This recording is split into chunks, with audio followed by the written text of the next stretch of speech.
ഒരു കാര്യം കാണിച്ചത്. ഇതാണ് മധുര തെപ്പക്കുളം. കണ്ടോ? ഞാൻ നേരെ വീഡിയോ ബാക്ക് എടുത്ത് കാണിച്ചു തരാം. വെറും തെപ്പക്കുളം അല്ല കേട്ടോ, വന്തിയൂർ മാരിയമ്മൻ തെപ്പക്കുളം. അതായത് തിരുമല നായക്ക രാജാവിൻ്റെ കാലഘട്ടത്തിൽ, ഭരണകാലഘട്ടത്തിൽ അദ്ദേഹത്തിൻ്റെ കൊട്ടാര നിർമ്മാണത്തിന് ആവശ്യമായിട്ടുള്ള മണ്ണ് ഇവിടെ നിന്ന് എടുത്തു എന്നാണ് പറയപ്പെടുന്നത്. അതിൻ്റെ ഫലമായിട്ട് രൂപപ്പെട്ട കുളമാണ് ഇവർ ഈ തെപ്പക്കുളമായിട്ട് ഇപ്പോൾ യൂസ് ചെയ്യുന്നത്. അതായത് ഇവിടുന്ന് ഏതാണ്ട് 4 കിലോമീറ്റർ കിഴക്ക് ഭാഗത്തായിട്ടാണ് മധുര മീനാക്ഷി അമ്മൻ കോവിലുള്ളത്. അവിടുത്തെ ഒരു വൺ ഓഫ് ദി ഐഡൽ, അതായത് ഒരു ഗണപതി ഐഡൽ ഇവിടുന്ന് ഇത് കുഴിച്ചപ്പോൾ ഇവിടുന്ന് ലഭിച്ചു എന്നും പറയപ്പെടുന്നുണ്ട് കേട്ടോ.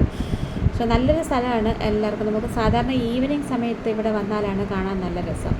ഇപ്പം ആരുമില്ല. ഇത് കണ്ടോ, ഒരുപാട് മീനുകളൊക്കെ ഉണ്ട് കേട്ടോ. നല്ല രസമാണ്.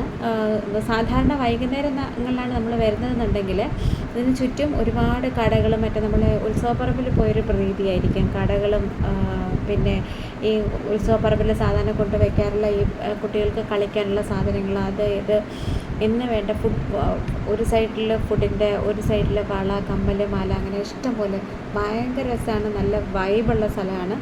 ആര് വന്നാലും വൈകുന്നേരം വരാൻ ശ്രമിക്കുക.